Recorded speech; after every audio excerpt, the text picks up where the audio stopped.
Welcome back to another episode of the Sales Gravy Podcast. This is a special day because I've got my best friend, Anthony Iannarino, on with me. You've heard him before. And we're going to be talking about his brand new book called The Negativity Fast.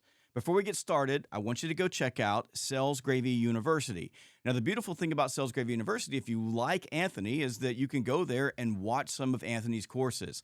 I'm especially fond of his new microbites. These are really short hits of information, and Anthony's just brilliant, that will help you during your sales day to sell more and sell better.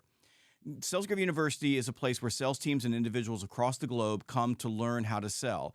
And right now, if you've never taken a course on Sales Gravy, you can go to learn.salesgravy.com. That's learn.salesgravy.com and use the code FREECOURSE to take your very first course, any course you want for free. And if it were me, I'd choose one of Anthony's courses.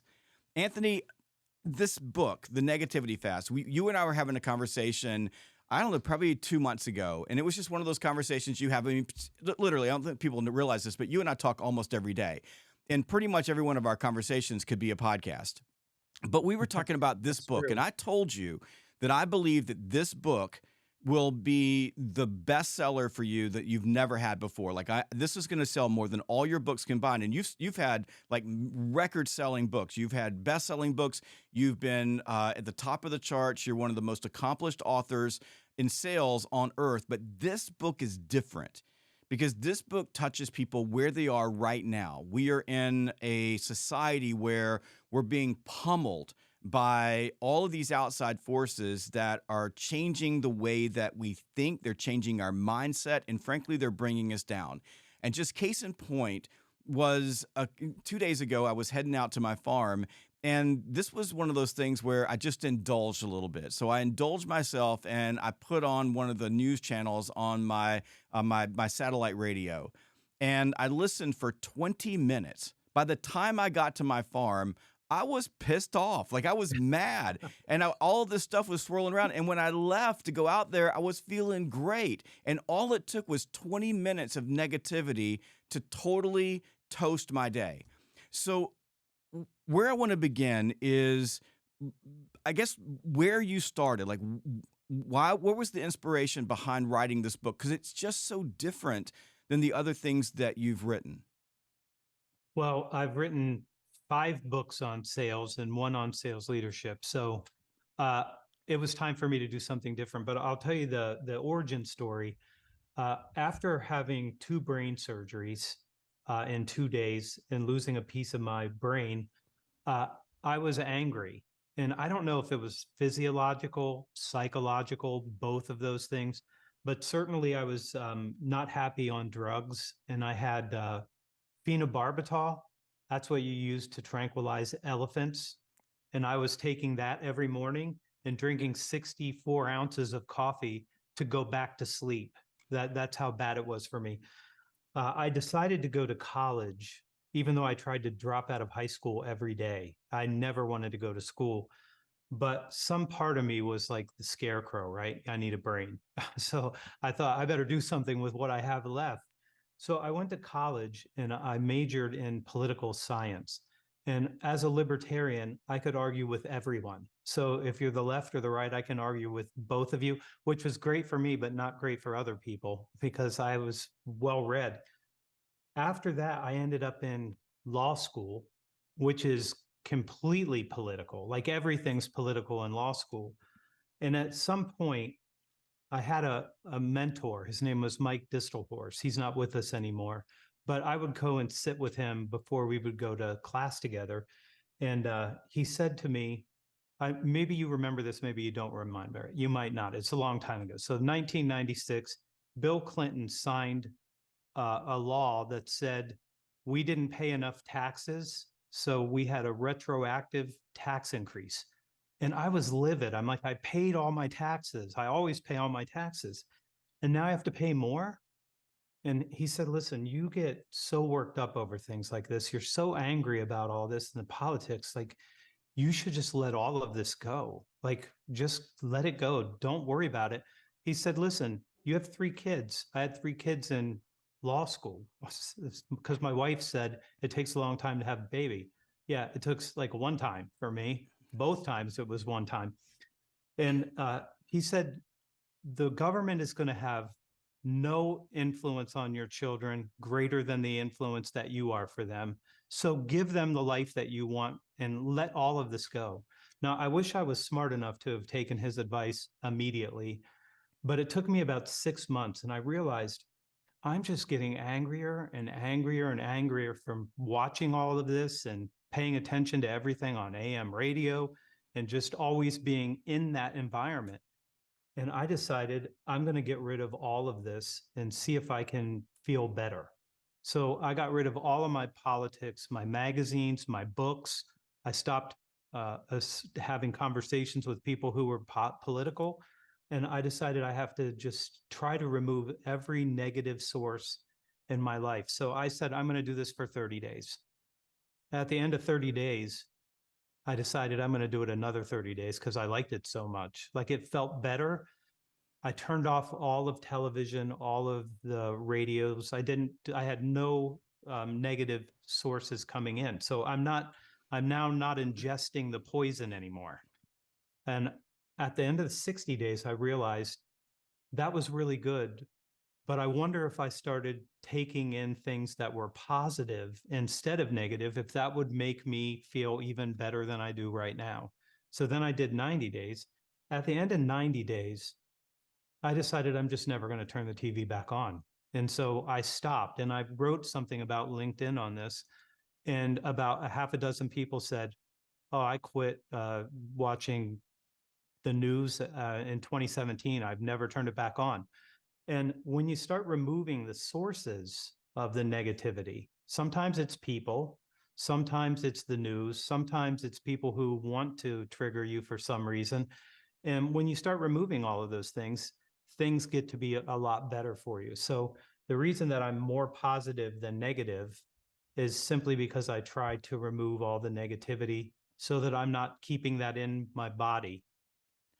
Well, it's interesting that you use the word fast, so a negativity fast. So intermittent fast or intermittent fasting has been a rage lately in dieting. But if we think about fasting traditionally, it's been a spiritual thing. It's been about cleansing yourself before God. It's been part of pretty Right. much every religious experience, no matter what the faith. It's been part of that. Fasting is a big piece of that.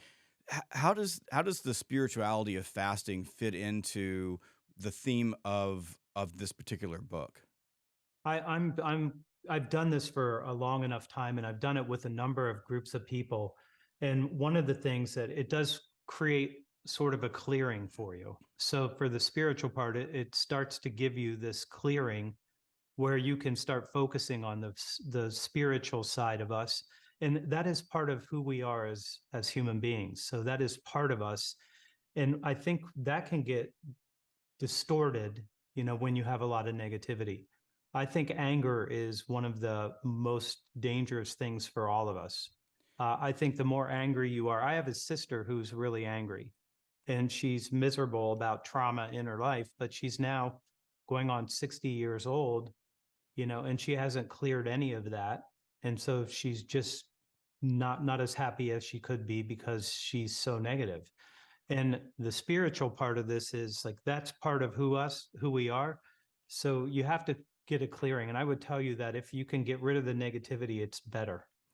I, over the last year, I've been really focusing a lot of my time and effort reading and studying on this concept of health span, which is how many days, months, years of your life are you healthy? Do you feel good? Are you content? Are you happy? Like, are you in a situation where you can accomplish anything that you want to accomplish for the most part? And you know that that's a little bit different than lifespan. You can live a long time and be unhappy, but can you live Sure. and be happy? And part of that is your physical being. So are you in shape? Are you eating healthy? Those type of things. But a big part of that is the mental aspect. And there's a lot of science about how anger and negative feelings impact our health, like especially your heart health. It can drive cancer.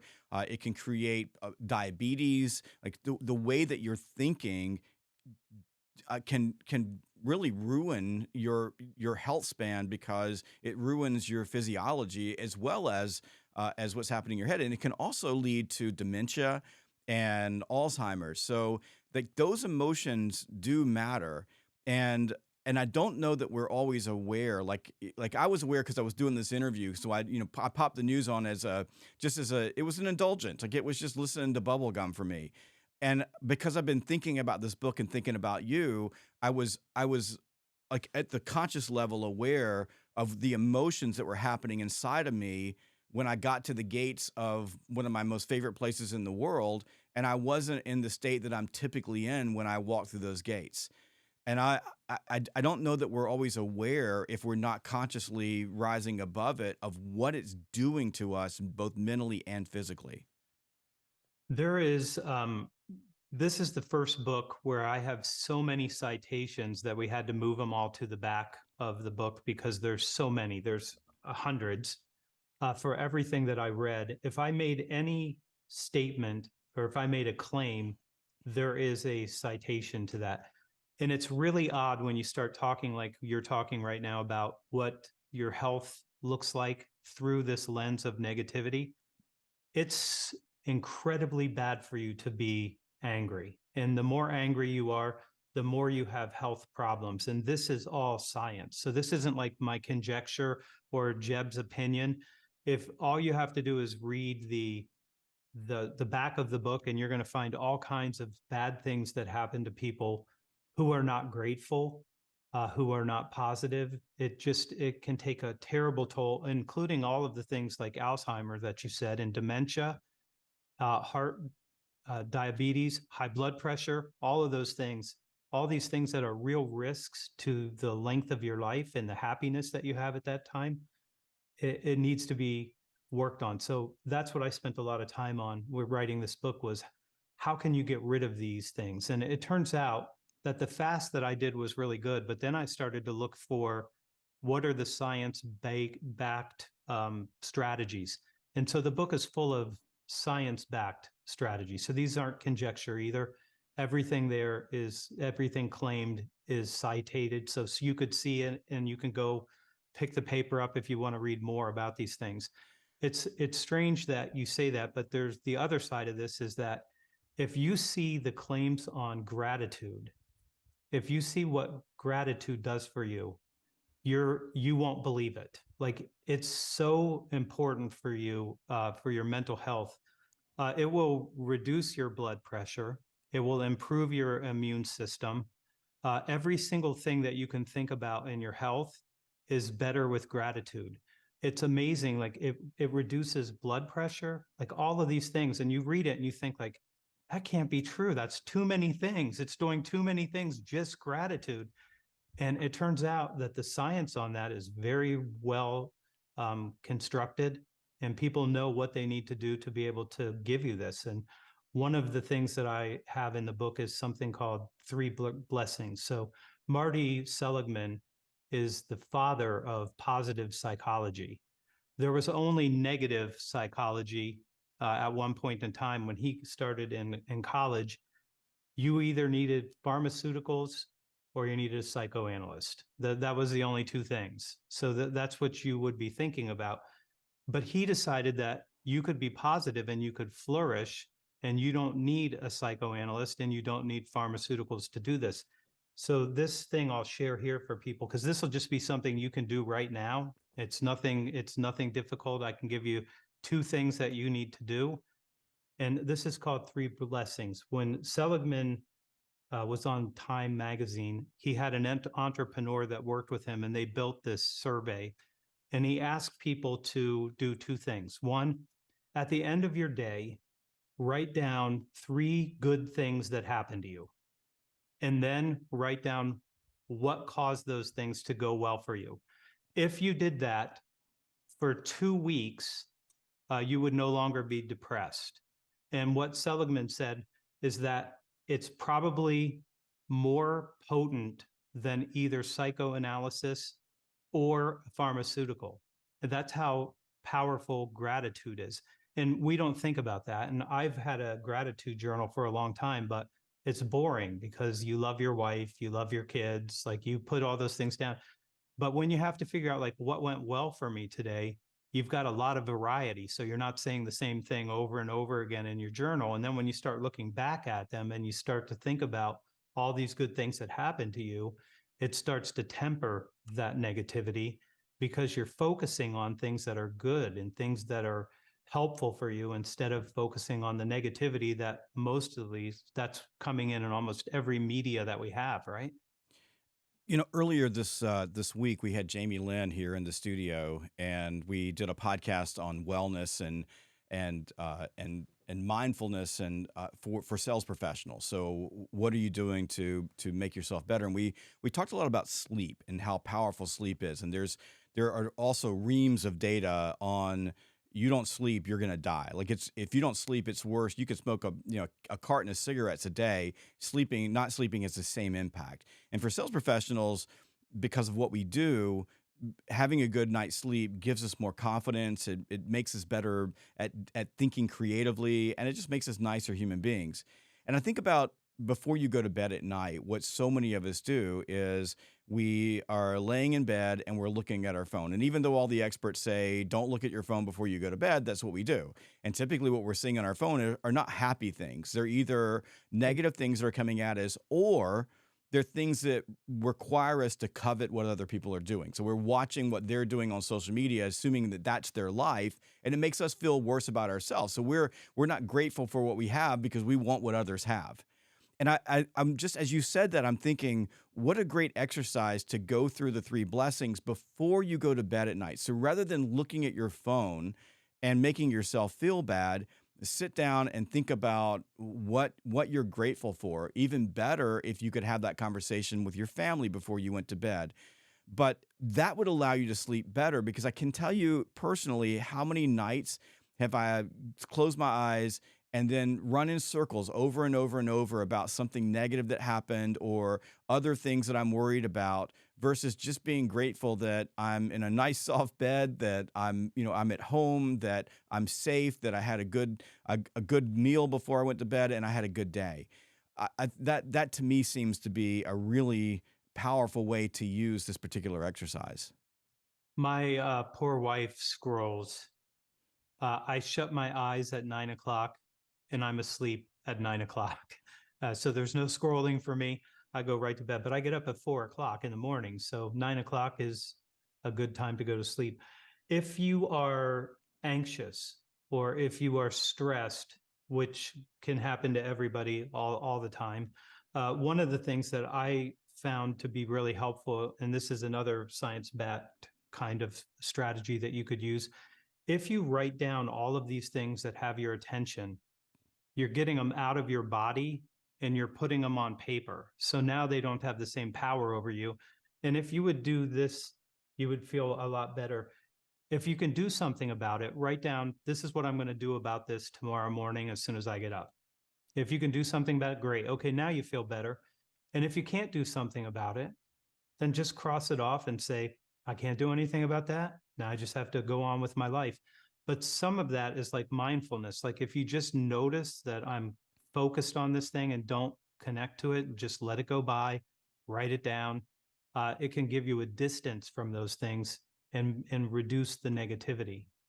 We're, I've used that for a long time. I call it a fire board. Like everything's on fire. So I have to write down all the fires. I got to figure out which ones I can stamp out and which ones I just have to let them burn because I love I that. can't do. The fireboard.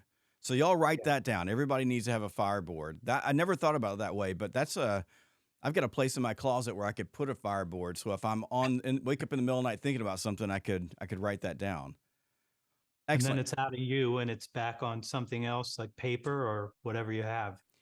Now, isn't it true that if we start thinking about how negativity impacts our relationships in particular, so we think gratitude, I think that's a super important thing, being grateful for what you have, being grateful for the relationships you have. But if you think that what you put into your ear hole and your eye hole has a tendency to come out of your mouth hole, like how does that manifest itself in our relationships, that the input becomes output? One of the things that causes people to have problems in relationships is complaining. It's one of the big pillars in this book. You have to stop complaining. So complaining has a good side and a bad side. When you have a problem and people start complaining about it, you can do something about it. So that's great. But the more that you complain, the more you're transferring your negativity to other people, and they're transferring their negativity to you.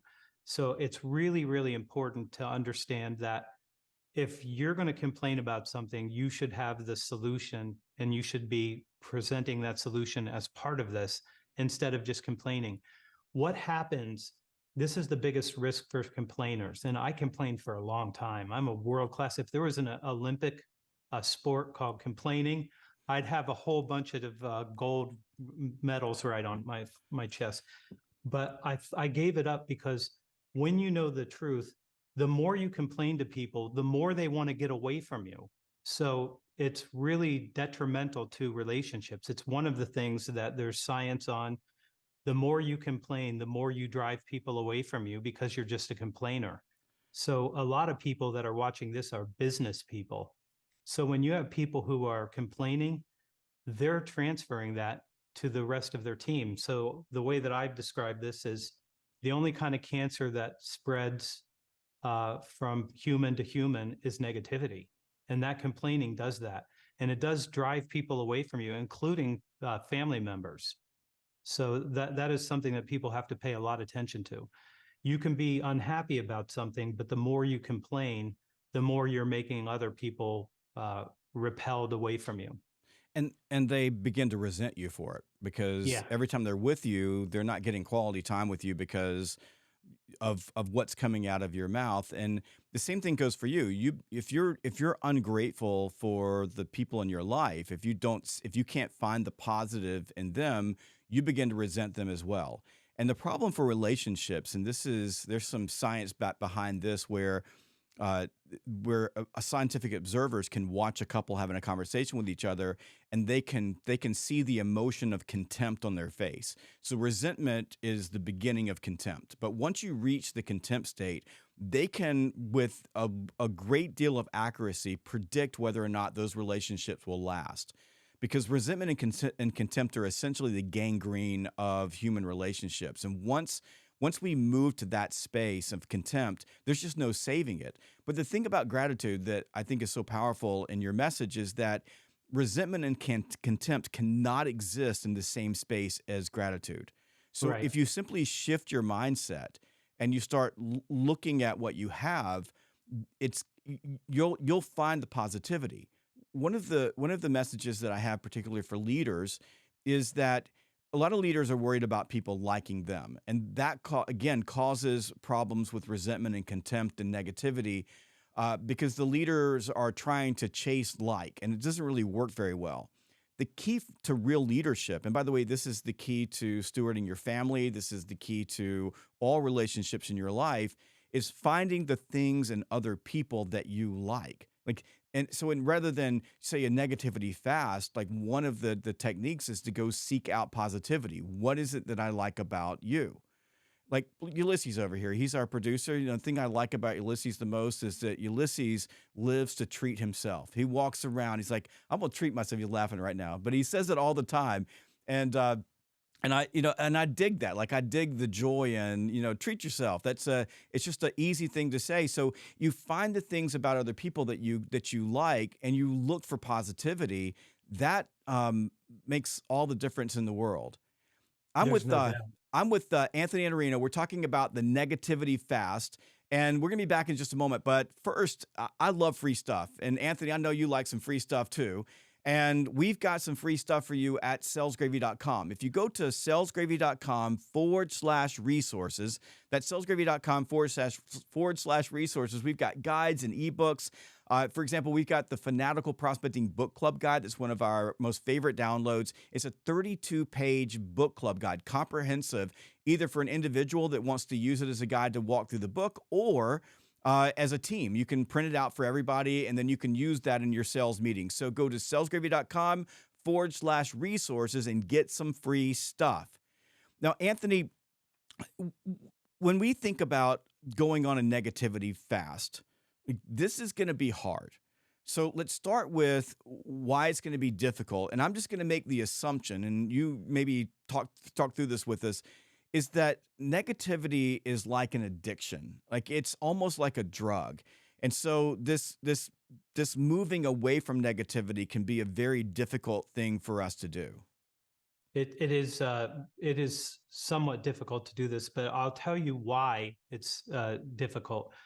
Um, as we were evolving and to the humans that we are today, we have something that's called negativity bias. Okay, so there's four parts to negativity bias. So the first part of that is called negativity potency. So a negative emotion or a negative event just registers a lot more than a positive. So that's just true for all of us. It's just more potent. The other thing is, I'll give you the second one, is negative differentiation. So it's harder for us to process the negativity. It takes more of our brain power, it takes more resources for us to do that. And so that's another thing. So when these events are complex, they don't register the same way as positive. You know, like if you're, yesterday was my birthday. So I'm catching up to you now. So it seems that I keep getting closer to you all the time in this, Well, but I'm going backwards. I hope you're right about that. Our brains need to do more work to deal with the negative than the positive. So you remember the birthday cake, but you remember the trauma way better than that because it took a lot of energy for that. This one is a difficult one to talk about, but I'll do the easiest way possible. It's called steeper negative gradients. So what that means is that the closer a negative event comes to us, the more negative and the more powerful it is on our body and changing us to be more negative. And then the last one is called negative dominance. So if you read Thinking Fast and Slow, so the same person that wrote that book actually did this experiment. If you let's say you lost $100, you dropped it, you lost $100, but 15 minutes later, you found $150, you're still more negative about losing the 100 than getting the $50. You're up 50, but you're still mad because you lost that. So that is what that's part of what allowed us to live through the Paleolithic time. So you and I would be going out and we're going to try to find something that we can eat. And the thing that we're trying to eat is probably trying to eat us at the same time. And so you can't be very optimistic when you have threats all around you at that time. And the scientists believe that the reason that we're still here is because we have this negativity bias, and that bias keeps us from harming ourselves and not being able to survive. So that's just built into everyone. So all of these strategies that we've been talking about are a way to beat back that negativity bias. But it does take effort. And the first time you try to get rid of all of the media that you consume, uh, it's difficult. But I will tell you this, if you do give up those sources, I promise you, all the negative people in your life will remind you of all the bad things that are happening outside of your window, but you don't have to pay attention to it that same way that other people do. And you're right, it's an addiction for a lot of people. I have family members who can't get away from Fox or for MSNBC with these new, let's call them business models. And the business model is, I'm going to feed this part of the narrative and the other guys are going to feed the other part of the narrative. And now we've got two warring tribes, which is not helpful. It's just not helpful for us, especially where we are right now in the United States. Well, it's also human nature to enjoy watching a train wreck. So, and that's basically what they've done, and that's what social media is. What the news is, and it is an indulgence. It's an indulgence to watch on the outside vicariously, and watch these negative behaviors. But you're also right. You think about the negativity bias, safety bias. It's the way that I explain it is, I offer you a free lunch and you think that's really great, but your mind immediately goes to, what if I get hit by a bus on the way to your free lunch? And that's just the way that we're built, because people who didn't take risks were more likely to pass on their genes. But if we go back to the Paleolithic times, there wasn't a Fox News or an MSNBC or social media chirping in your ear all the time. You were experiencing real issues, like, like you said, you're going out and hunting for lunch, and there's usually something hunting for you. So so we've and it's, by the way, this is not much different than the way our diets have changed as well. I mean, we're addicted to processed food for the same reason, because we haven't evolved as human beings. Our brains have not evolved from 40,000 years ago. It is essentially the same brain with the same biases, with the same reactions. And all of this becomes a problem in our modern world, where we can consume negativity anytime, anywhere. And all you got to do is just watch people. My wife and I were on a bus in Milan, Italy, not long ago, and we were on a subway, and we were just hanging out. We were moving from place to place, and my wife goes, "Look at this." And I looked around. She goes, "There is nobody on this train, and there's probably 100 people in the train, that is looking up, that's paying attention, that's talking to another human being. Every single human on the train, except for us, were looking into their phone screens.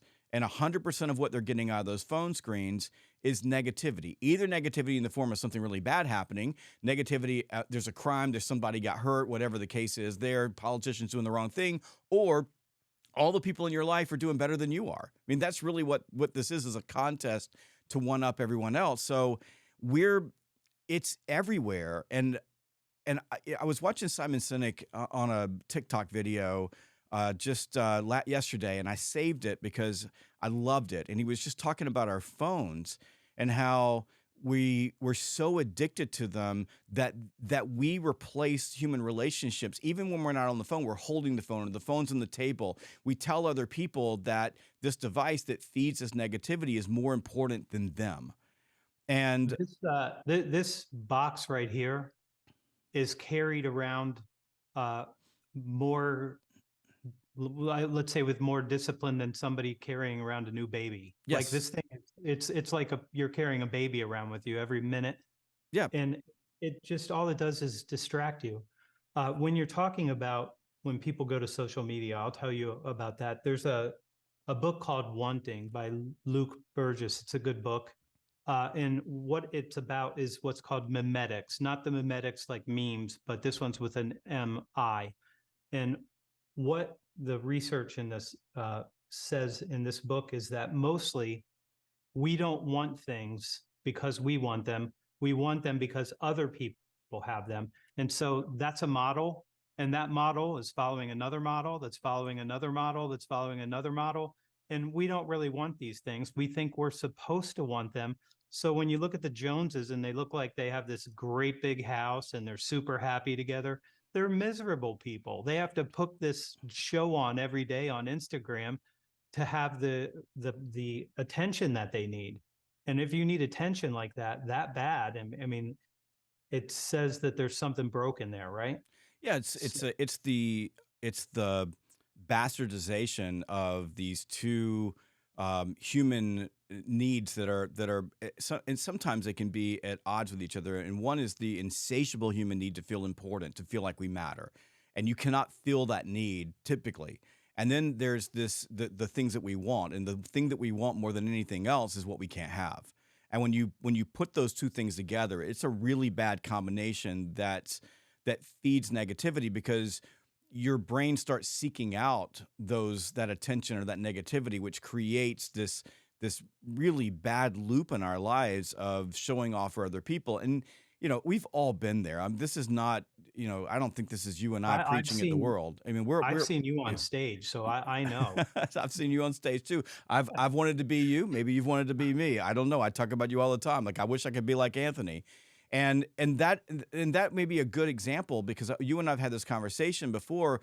When you and I first met, I said this all the time to you. I was like, I wish I could be like you. I wish I could talk like you and form words like you. And one of my biggest issues on stage is that sometimes I just make stuff up. My wife goes, "That was not a word," and I go, "I know, but it just sounded good in the moment." I stumble over my words. I sometimes forget things, and then I watch you, and I'm like, I just could be like that. And then one day somebody said to me, "You know what? The thing that makes you unique is the way that you go about it. People Yeah. like it because it's authentic. It's just who you are. So don't try to be somebody else.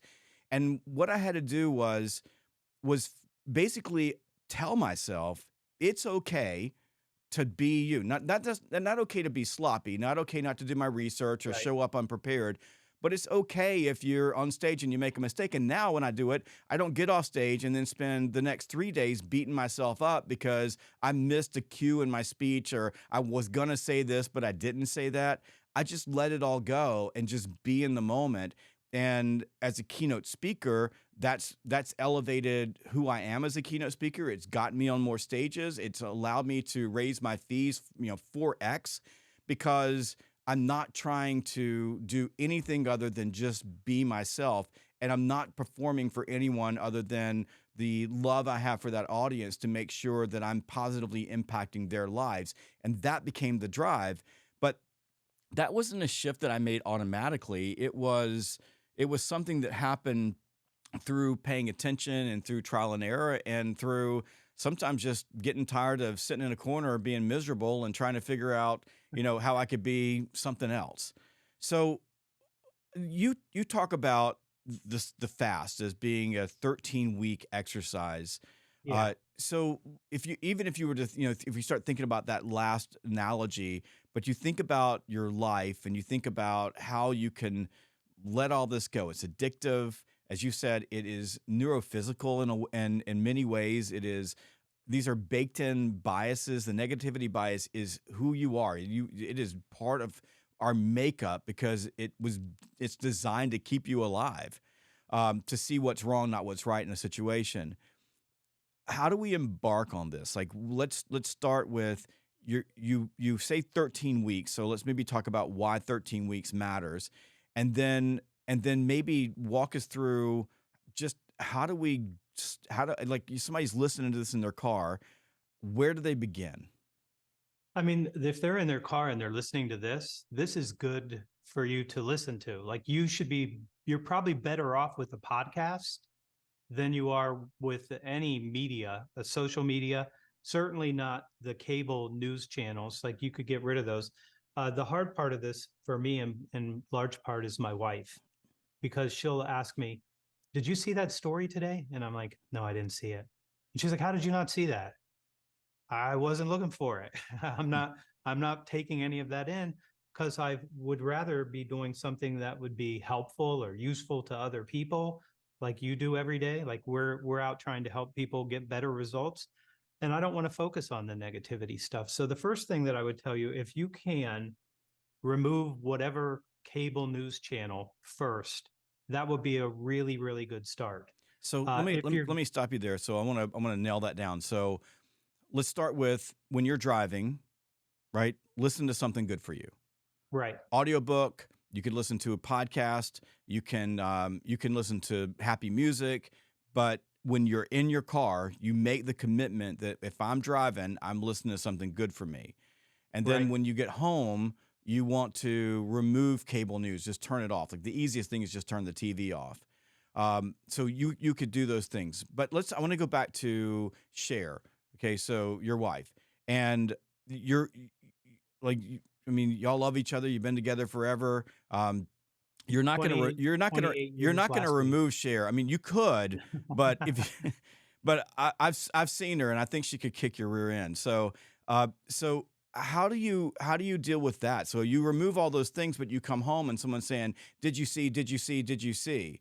Like that's like if you're trying to quit drinking and you come home and your spouse is pops open a bottle of wine and pours a big glass. That's a hard situation for you. She's so much better than me in so many different ways, but one of them is that it doesn't give her the negativity. She's an Enneagram 9, so she's a peacemaker, and so that stuff for her, it doesn't give her the anger at all. She's not an angry But person that's at but all. the So same thing. Like she's not an alcoholic. You are, right? She's drinking wine. The wine doesn't put her over the edge. It does you. But you're in the same household together. That's a hard place to be. And she could totally kick your ass. she's very forgiving. She has to be, right? Not like Carrie. Carrie has to be incredibly careful, right? Carrie. Carrie can totally kick my ass. So how do you deal with that? Like, how do you come home and everybody around you is scrolling on their phones? Your kids are doing it. Your significant others doing it. How do you help them know what you're going to do, and maybe even explain it to them, or just ignore that type of thing? What's some of the models that you can use in those W- situations? I took my wife to lunch about 3 weeks ago, and everybody was like this. Every single person had this in front of them. And I looked around to count how many. There's about 70% of the people in the restaurant. And I had left my phone at home. And so she's not looking at her phone. I don't have a phone. And that's what you should probably be doing. Like leave the phone in the car, leave it at home if you can do that. But we have conversations about those things that she wants me to know about, and I'm interested to know that those things happen. But I'm more interested in reading like The Economist because it's not supposed to be divisive. It's more fair and balanced. It really is. So you're getting something that you can get the news without getting this divisiveness that bothers me tremendously. I don't care what your politics are. You have your politics. I like you if you are the most progressive I've ever met, or if you're the most conservative I've ever met. Doesn't matter to me at all. I'm never going to look at you through that single lens of politics and say that we have some sort of a problem because we don't have the same beliefs about what we should be doing with this country. So I think that that's one of the things that's difficult, but you do have to do it. You have to start thinking about, I don't have to have any beef with anybody because they have picked up whatever meme they picked up. Some of us pick up a conservative meme, some people pick up a progressive one, and we're all still Americans, and I would like us to do better.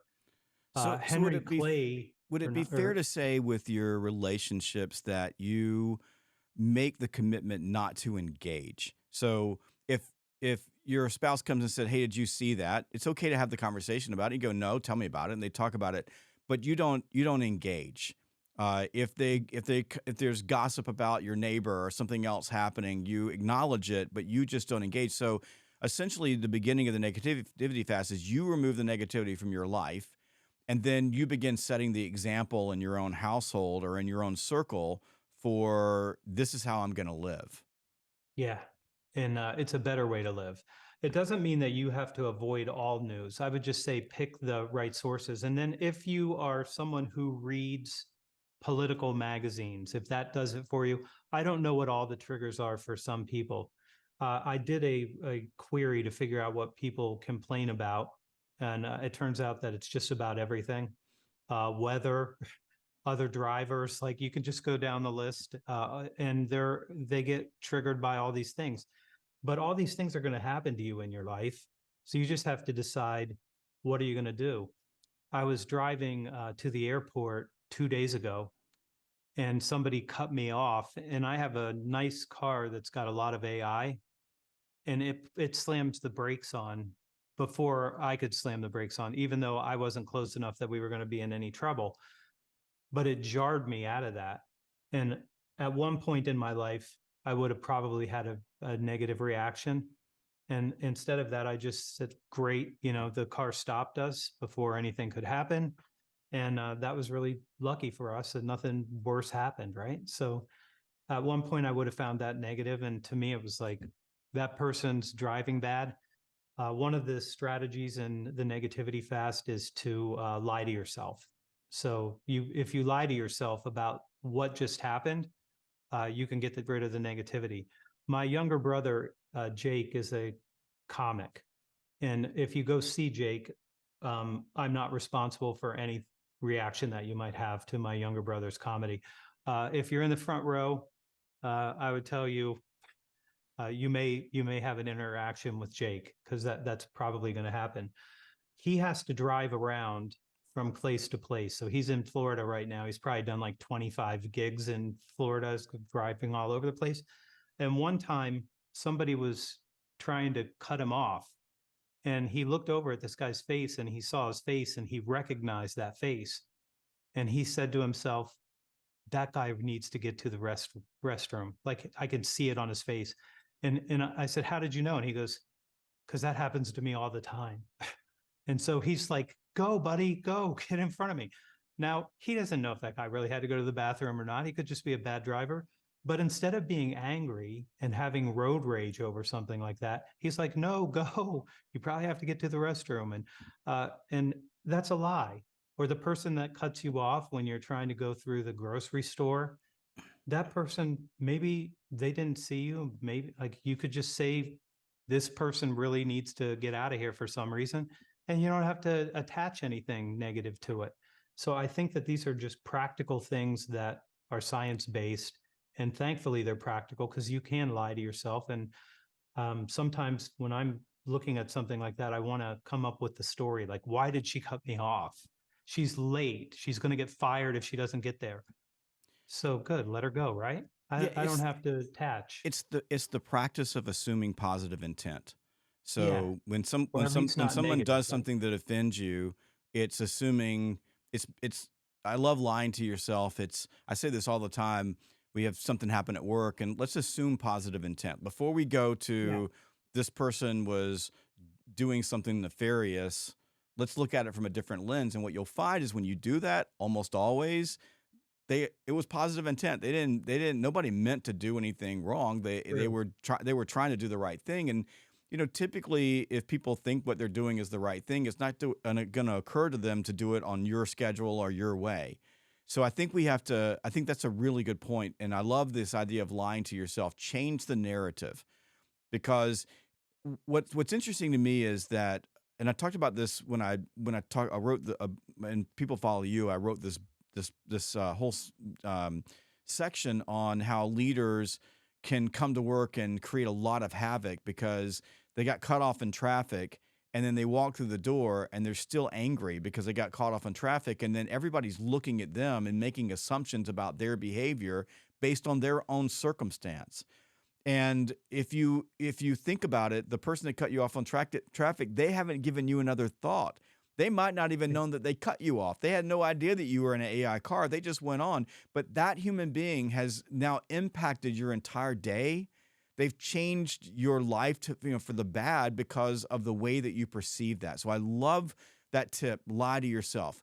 Give us a couple more tips for stepping into this 13-week fast, and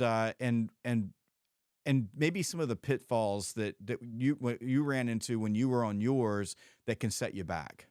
The hardest thing for me was people who thought because I was political for one period of time, I'm post-political now, they would want to argue with me. And I'm not going to argue with you over your politics. I'm just not going to. I have nothing to say about it. I have family members who would love to argue with me about it. I'm not arguing about it. So that's one of the harder things to do, is to just say I'm disengaging.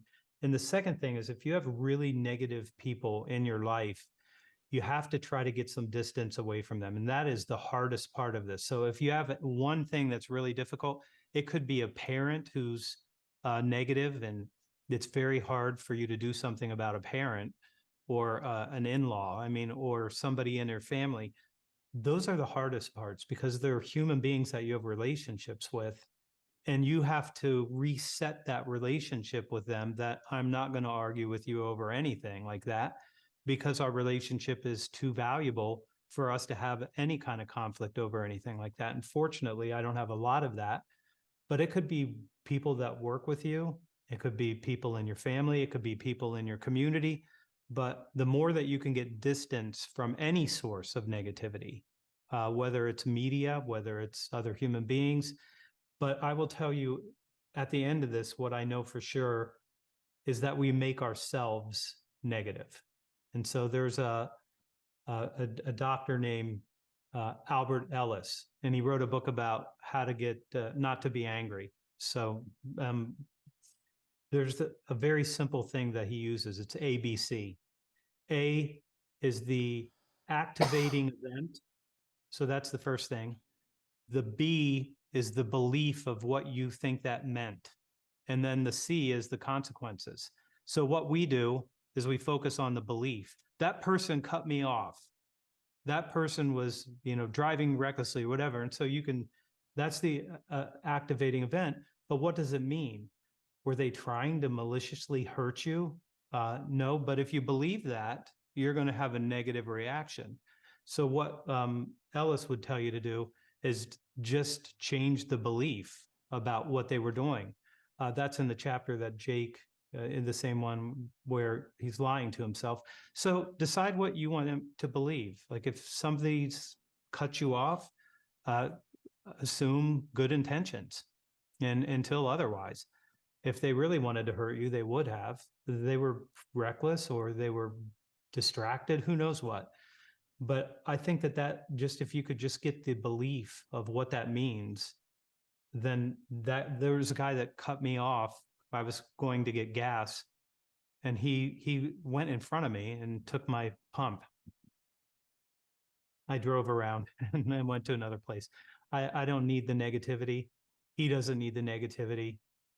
He maybe was in a hurry. I don't know. Did he have to get his kid to school? I mean, I can make up as many lies as you want to forgive him for that, because who cares? Just move on with your life. And the people things are the hardest part. Yeah, the trick that I The use in this media stuff is easier. yeah, the trick I use in this situation, especially arguing, dealing with people who argue um, and I worked on this in my own marriage because there was a time in my life I would argue with a wall. Like if I would argue with anybody, and because I'm a competitive person, I want to win.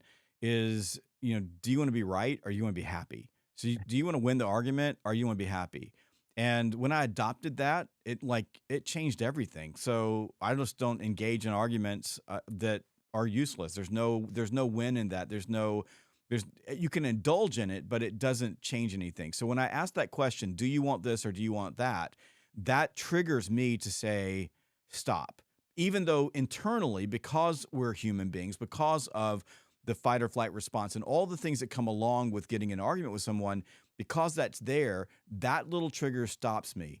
And then things like traffic and people cutting you off and the bad things that human beings do, and there is some bad stuff that human beings do out there. Uh, I, I've adopted another. Do you want this or do you want that? Do you want to be alive or do you want to win? And because there's not a lot of win for driving down a highway and slamming your brakes on and weaving in and out of traffic just so you can win. The person cut you off. And that's a difficult thing to do for a lot of people because emotionally we're connected to a negative outcome. I still don't believe that you've ever won an argument with Carrie. No, never, not once. I don't. I don't think Yeah. you're capable of that. No, but As good I as spent you I are. spent a lot of my life trying, and it didn't solve any problems. Why 13 weeks? So what's the basis behind 90 days? I think that when I did it the first time, the 30 days felt good, but it did feel like it was enough. So I did another 30, and then I did another 30, and then I stayed on it after that.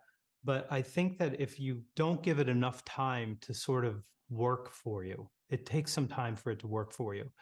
It just not like the 30 days, you feel somewhat better. My first mistake was not putting positivity in first, but I would do that now, and that's what I would recommend. Like just consume Jeb's content, my content, like pick up anybody who's super positive. So when you see people that are super positive and they have a good message, any of those things are great for you, because you're what I felt like I was doing was trying to blast out the negativity by putting so much positivity in, there wasn't going to be any room left. So I was thinking it was like a glass, and the glass has got poison in it, and I got to blast that out of there so I can have something better up here, because this is where everything starts for all of us.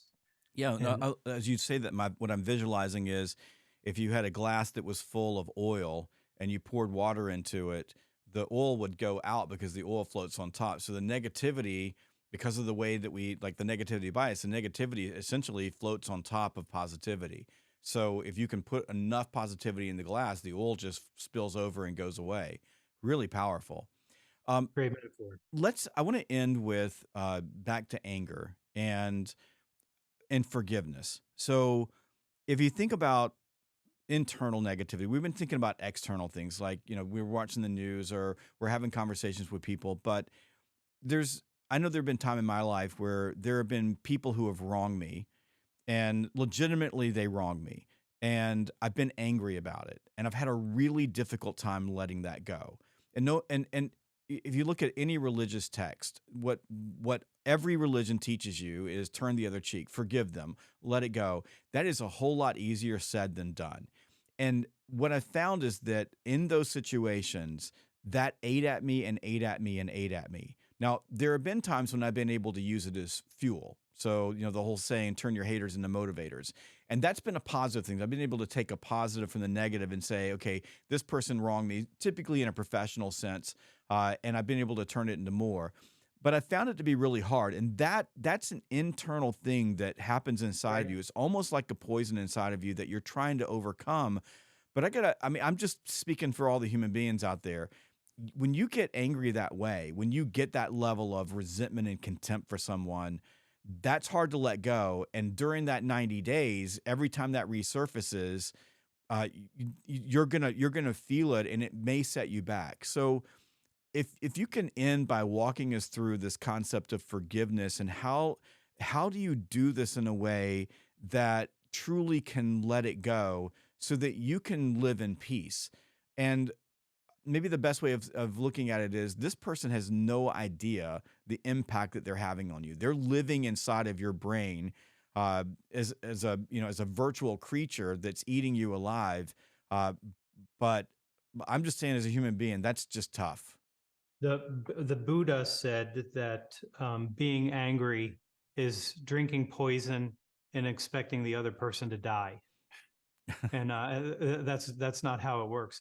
You're carrying that anger with you, and you have to let go of the anger. And I will tell you, the forgiveness is not for the other person. The forgiveness is for you. If you carry it, and if I don't know if you have people in your life that are carrying a lot of anger, I have some, and that anger just eats away at them every single year, and they just get more angry and more upset all the time because they're carrying that. So if you're worried about, like, why do I have to forgive this person that harmed me, it's not for them, it's for you. You have to clear that anger, because the negativity will continue to grow, and the more you focus on the negativity, the more negative you're going to be, and the more angry you're going to be. So you just have to let it go. And that's one of the hardest things to say in this book. How do you just let it go? You just have to say, my life is going to go on without this. I had this trauma, whatever it is. I've had all kinds of traumas in my life. I had a relatively tough childhood in a lot of ways. And I've forgiven everybody, everybody. I had a father that left my mom with 6 kids when I was 7 years old. We kept my half brother and sister for some period of time.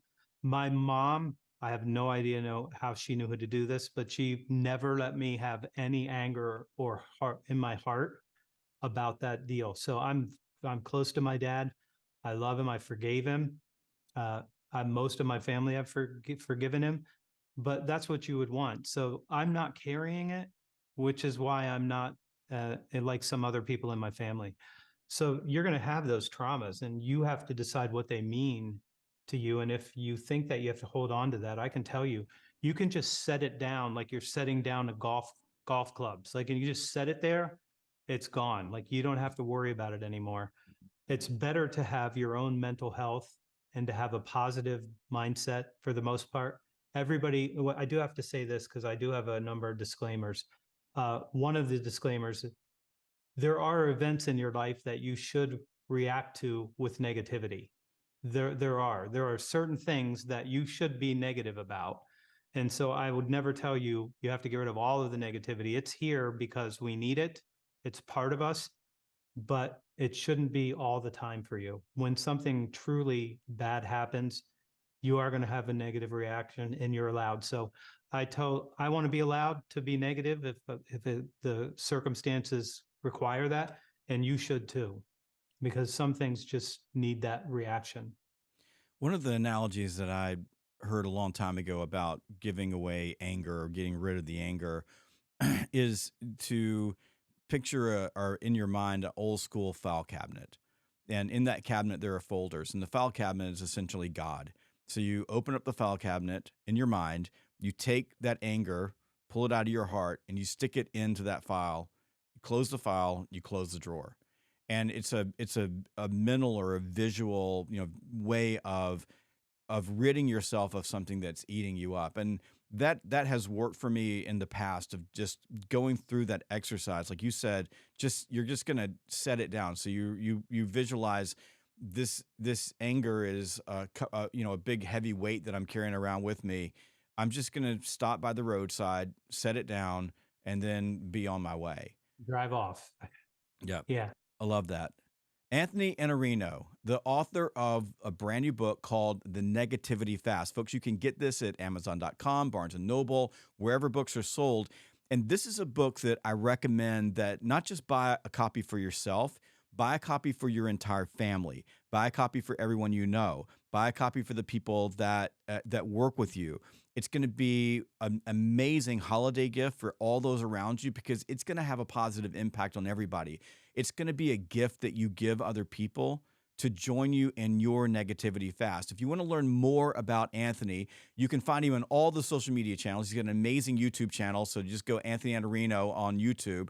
But he's got this incredible website called thesalesblog.com, and he writes every single day. Anthony, I call him the smartest man in sales, and if you like want to get some positive input, if you're in sales in particular, go to thesalesblog.com, check out all of Anthony's materials, a lot of free stuff there.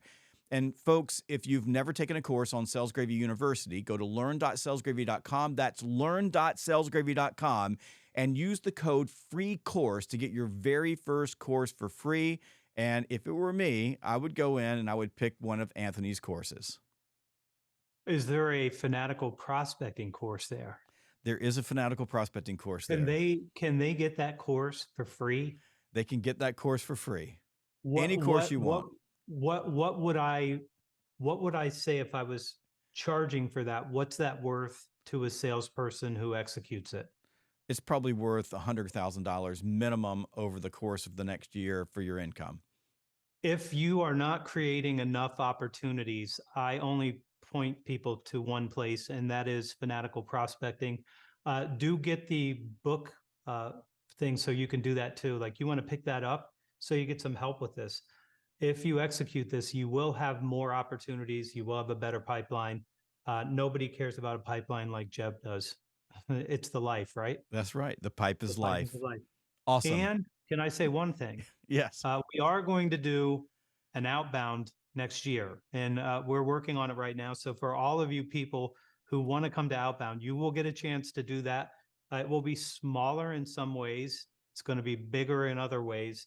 So when you see us announce this, you're going to want to probably work pretty fast on this, right? Yeah, absolutely. When the outbound tickets go on sale, they're going to go fast because we took a year off and they're going to move. And we're going to have fewer tickets this year than we've ever had before. We're going to be shifting the focus of the conference really more around learning and education. So we're going to have a smaller crowd, a lot more impact, and just a little bit more intimacy. We're going to go back to our roots when we had 600 people versus 2,000 people, and we could really interact with you and spend time with you. So I'm really excited about where we're going. And then since we're talking about big reveals, this is just a bonus for you.